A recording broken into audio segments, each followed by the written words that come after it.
Have fun, win games, inspire a city one more time. These are the 2018 Astros, standing for Houston, the team that never settles. It is liftoff for the Astros. Welcome to Minute Maid Park, where crews are getting ready for the home opener.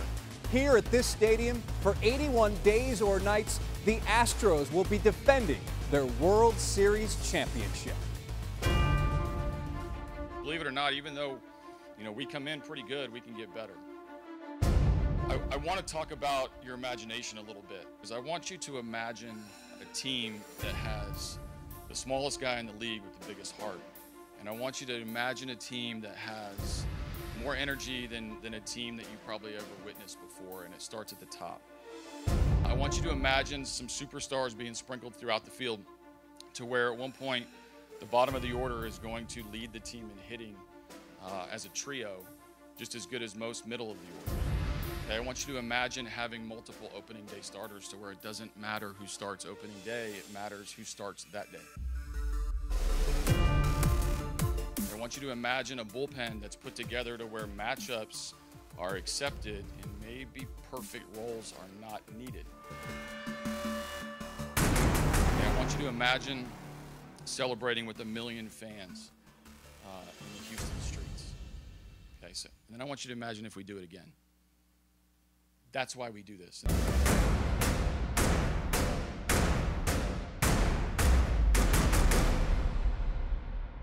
And what's in store for 2018? Let's talk about it. Here with Jeremy Booth, former Major League scout and KHOU baseball analyst. The season is almost here. Never settle, huh? We're right around the corner. It's a great time for baseball season. And again, never settle is the Astros' motto for this season.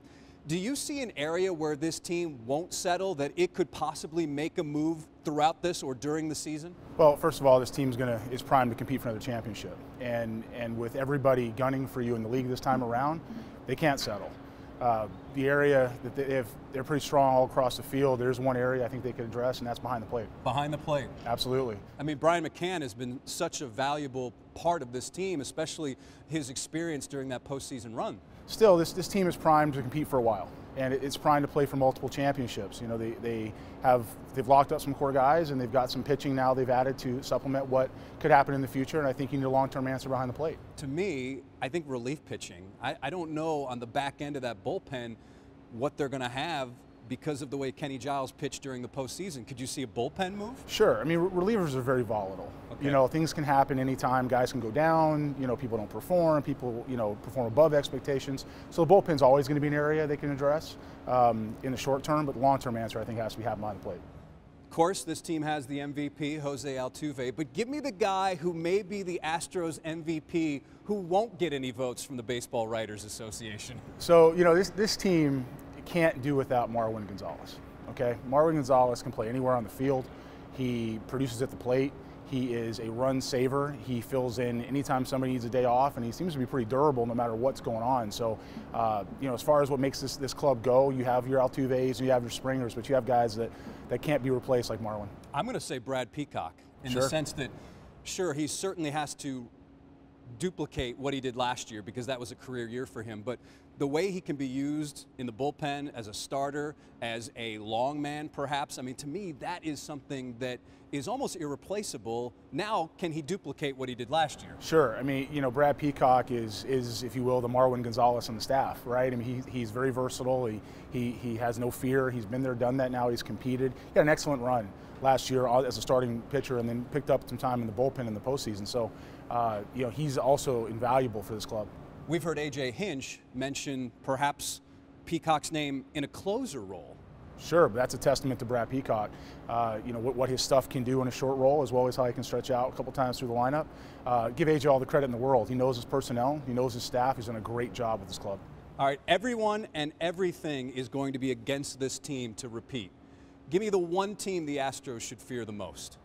In the American League, it's the Yankees. And the Yankees have a taste for blood, if you will. They've been there, they've done that now, they've competed, they've been in this park, they've added Giancarlo Stanton. That's going to be a fun duo to watch. And we say that, and we're eliminating Gary Sanchez in that conversation. So that club's going to be hungry and ready to go. How about Cleveland? For me, I think Cleveland's kind of flown under the radar because they didn't make a lot of moves, but last season, I would argue that they feared the Indians more than any other team because of the way the Tribe had played them in the past. Well, I don't think any of us thought, no disrespect to any of the clubs that advanced beyond where Cleveland did, that Cleveland would exit when they did in the postseason. I think that's a competitive club. I think that club's built to win. I 100% agree with your assessment of that club, how dangerous they can be. They're going to be just as hungry. It's going to be fun to watch. So that's our take. What about the owner's opinion?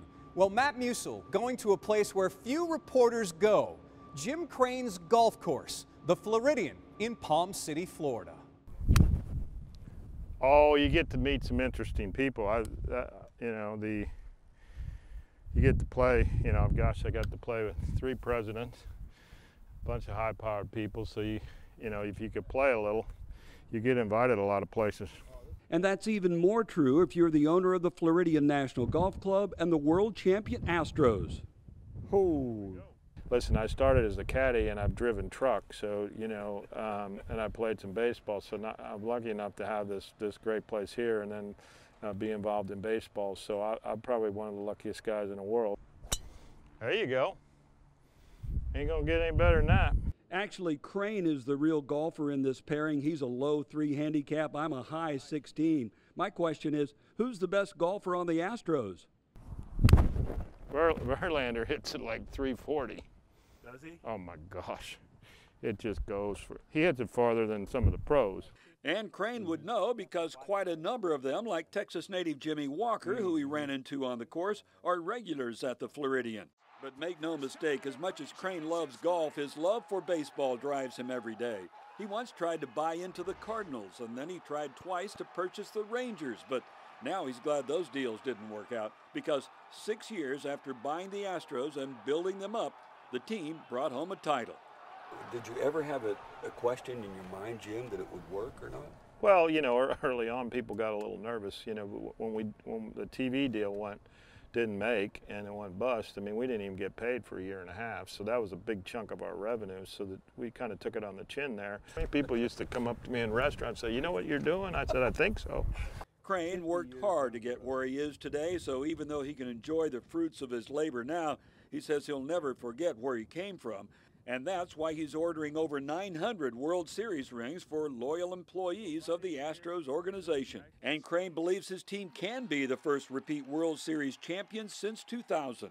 And they don't remember who took second. So I think these guys are up for it. I think, we got to play hard, win our division, get in the playoffs, and then anything goes. But when you have the depth we have, it pays off over the season. It's been a part of baseball for more than 80 years. Games on the radio. And who's talking for the Astros? Well, they're talking to Daniel Gotera and running down their favorite calls from everyone's favorite season. Catch on the way. Imagine this being your office every day. It's nothing. Astros coming up. For Robert Ford, it is, but even he can't believe it sometimes. To be able to say that you have your dream job and love what you do, there are not too many people who can say that. When you're talking about rebuild. Well, at least one other person can. He just happens to sit right next to him. I love this job because I couldn't do anything else, Daniel. I'll be honest. That's Steve Sparks' sense of humor. I have limited skill set, so I think this job's perfect for me. More like these two seem perfect together, calling America's pastime for a city still on a World Series high. 2 guys, 2 different personalities that love baseball, and I think it works. 4 months ago, we all watched that Astros magical run, or maybe we heard it. Throws to first, and the Astros are 2017 World Series champions! These 2 men providing that soundtrack. I was just trying to keep one foot in front of the other. Hard to do when so many are tuning in, but more rewarding when it's history you're describing. First pitch. And Alex lines this into left center field. That's a base hit. Fisher around third and coming home. Ethier up with the baseball. The throw to the plate. Not in time. Astros win. Astros win. I actually told Alex that's my favorite call that I've ever had in my career. As for one from Steve, well, Robert has his favorite there too. Game 5 World Series is called Yuli Gurriel's 3-run home run that tied it. Very rarely do I think, man, he might pup one out of here. So in the back of my mind, I anticipated that call. First pitch from Kershaw. And he lifts this one. Left field. Arriba! Gurriel! I didn't even remember saying a lot of that stuff, so that's how much into the moment you are. These days, things have slowed down a bit. Well, that's what the off season's for, is to not see each other. A break to recharge the batteries. Like Robert said, he blocks my calls, so we have limited interaction in the off season. We get here, it's fresh. Spring training's always very relaxed. And Altuve hits it well and deep to center field. Brinson is going back, looking up. See you later! Yet they still find time to joke with one another as much as possible. After all, look at what they're doing for a living. Get to talk about baseball every day for 3 hours. Those two guys sure do have a lot of fun. Now, Ford is the second African-American to ever call a World Series clinching game, and both of them say that what made this whole thing so enjoyable is seeing the team go from last place all the way to the top, an experience that's pretty hard to replicate. In West Palm Beach, standing for Houston, Daniel Gotera, KHOU 11 Sports. Building better Astros. It's an operation fans don't see. So who's the woman coaching Jose Altuve and countless others?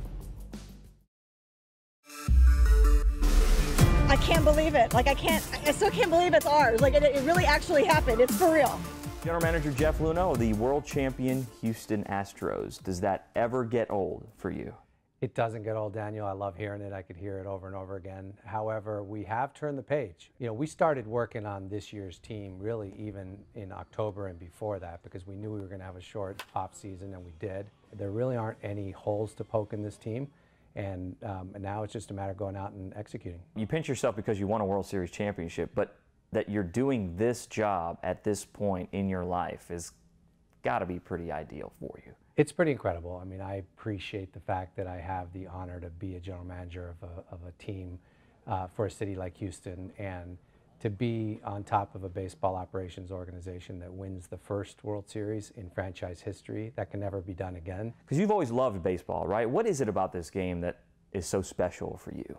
There's so many different elements to it. I mean, there's the play on the field and the athletics involved in it, but there's also all the stuff around the game. And I started following baseball, doing fantasy baseball when I got to college, and so it's always been an interest and a passion of mine, but truly for the first 10 years after college, I never thought I'd have a chance to work in the industry. You know, you went to business school at Northwestern, way to go, Go Cats, and after that, you got some engineering jobs. I mean, did baseball ever enter in the equation for you at that point? Not really. I had 3 careers before I got into baseball, and really, but always had a passion for the sport. Always followed as a fan and as an enthusiast. And when you look back at that life, the office life, not the baseball life, is it kind of crazy that, wow, I used to do that. I didn't.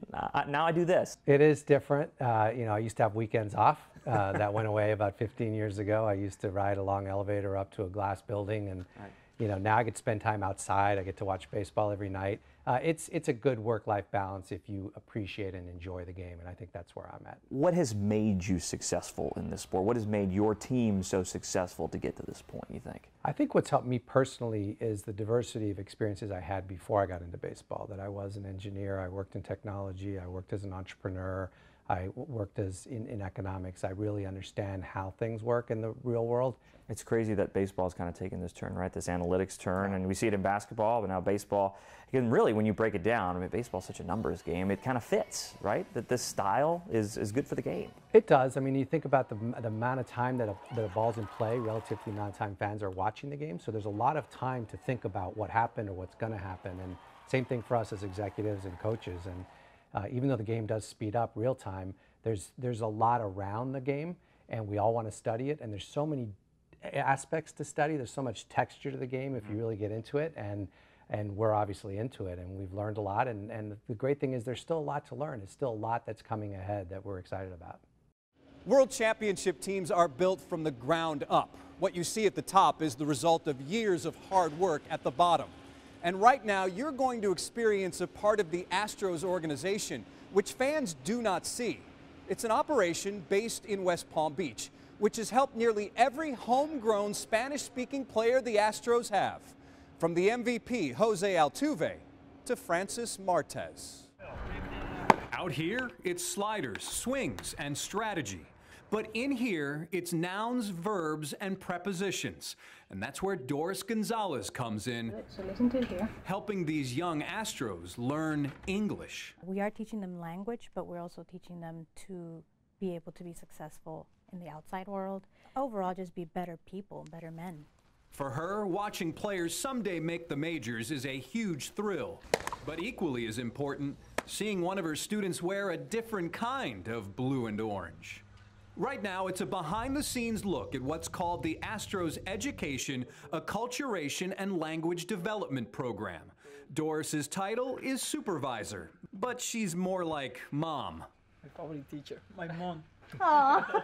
And before we see what the players do, here's why they're doing it. The more confidence you have, the more you can contribute to the organization. So Armando Velasco is the director of minor league operations. You know, if you have a player who's walking around the complex and feels like he can't really interact with others, is kind of shy about his abilities, then you're not going to get the best out of him. We can't wait to see her. Therefore, players fine-tune their English in this room through online software, adding to what they've learned in a classroom. A-ball pitcher Anoli Paredes is so eager to learn. The first time, yeah, but the middle of the season. He asked to do an interview with us. The baseball is different when you speak in English. 1, for practice, and 2, to impress his teacher. I have a great group of teachers. Ultimately, through books, reading with kids in minor league cities, and trips to Walmart, They had a list of things they had to purchase. players become Randy Cesar, who knew no English 7 years ago and is now in big league camp. What's it like being here in this camp for you? I feel really great to be here. And that blue and orange that Doris can't wait to see her students wear? It's the most amazing time. I think I cried both. It's a cap and gown at the program's graduation ceremony. Also, I've gotten, for example, players that have been released that have written me from Panama or from New York, and they said, you know what, I have a better job because of what the teachers did for me. Thank you. So that is an amazing reward, just hearing them realize that this helped them in their life. Not lost, but it was found. Will this Astros coach remember a one-of-a-kind piece of memorabilia from more than 40 years ago? Houston needed it, and they came through, and what a blessing. That was great. As we all know, this Astros team has an MVP, it has Cy Young awards, and of course, World Series rings are on the way. But right now, it's a minor league coach who has something he completely forgot about. It is a reminder of his younger self, a minor league coach whom the Astros trust to develop their top prospects. Never in a million years, or at least the 50 he's been around baseball, did Dyer Miller expect to see this. How about that? Wow. That's amazing. This story is about what's inside this folder. 20 or 25 years ago, it was listed for sale on eBay and purchased by a man in upstate New York whose son loves baseball. To this day, I have no idea why my father bought this, but now I do know its rightful owner, Dyer Miller. Dyer is the Astros AAA pitching coach, here assisting the big league staff. I want you to take a look at this. Oh, boy. That's your 1970 player contract from the Rochester Red Wings. Wow. And attached, handwritten letters from Dyer negotiating a raise. You drove a hard bargain in there. You wanted $900 a month. Yeah. And what did he end up signing for? We did this all the time. Every year, no agents back in those days, you know. It's a fascinating back and forth. Dyer writing, I'm worth this. The team responding, you're worth that. This is pretty amazing. You know, I can't remember writing this, but I can remember those days of bargaining over $25 a month. Unbelievable. And so is this. Dyer eventually making the majors at the age of 29, 5 years after all this haggling. In one letter, he says he's been offered a high school coaching job for a lot more money. Can you imagine that if you'd taken that coaching job, you might not be here today? I might not have been here. What a loss that would have been. He knew exactly what to tell me when I needed to be told. Say these Astros. The players love him, but there's a wealth of knowledge and experience that, and then you combine that with evolving as the game evolves, you got a pretty powerful coach. So that's yours to keep. I wanted to give you that. Yeah. Oh, that's nice. So how much did Dyer end up getting? Wow. Close, you will find my 1970 Rochester contract. Wow, I have signed for $600. Oh boy, I wanted $9. In my opinion, your organization once again got a tremendous bargain. Yeah. It's funny how one team's bargain becomes this team's treasure. You know what the kicker of all this is? You were going back and forth, but you didn't make the team. You went to Dallas-Fort Worth that season. Yeah, I went to Dallas-Fort Worth. Yeah, I did. Yeah. He's one of the Astros' unsung heroes, but what was Brad Peacock like in college? It's the unusual concern this coach once had. Absolute joy for the Astros and for the entire city of Houston, especially after the flood. And there is one pitcher on this team who has certainly found a home in Houston. It is Brad Peacock, whose home is actually West Palm Beach. And the people back in West Palm, well, they look at Brad as a constant reminder that anything is possible. Attaboy. It's only miles from the majors, but it's also miles from the majors. Back then, did you know you had a big leaguer? Well, Kyle Forbes is the head coach. We knew that he had an exceptional arm. At Palm Beach State College, where Brad Peacock pitched for one season before turning pro. We knew that his work ethic was off the charts, and we knew that he was afraid of nothing. You know, so he checked off a lot of the boxes. Coach Forbes was the school's pitching coach 11 years ago when Brad, that does not look like him, was a skinny freshman, as you can see from this photo. Yeah, he was a young pup in that shot. Learning how to pitch after mostly playing the infield. I was really raw, like only threw 8 innings in high school, and yeah, Coach Forbes got a hold of me and got me on a good routine, and took off from there. Our biggest concern when he was pitching for us was he would go fishing in lakes that were like off limits to the general public, and we didn't want the Florida Game and Wildlife to get on him. Is that about right? Yeah, that's right. Yeah. Yep, the Astros train just 15 miles from Brad's old school. He also returns here each offseason to play catch and speak to the players, all of whom dream of following Brad Peacock's path to the majors and the World Series. All of our players, when he comes back and talks to us, it's awesome for all of us because, number one, we're very proud of him, but the players all dream about doing what he just did, so it's really cool. So that's the story of the 2018 Astros. For Matt Musil, Daniel Gotera, and Jeremy Booth, I'm Jason Bristol. Buckle up. This is going to be one heck of a ride.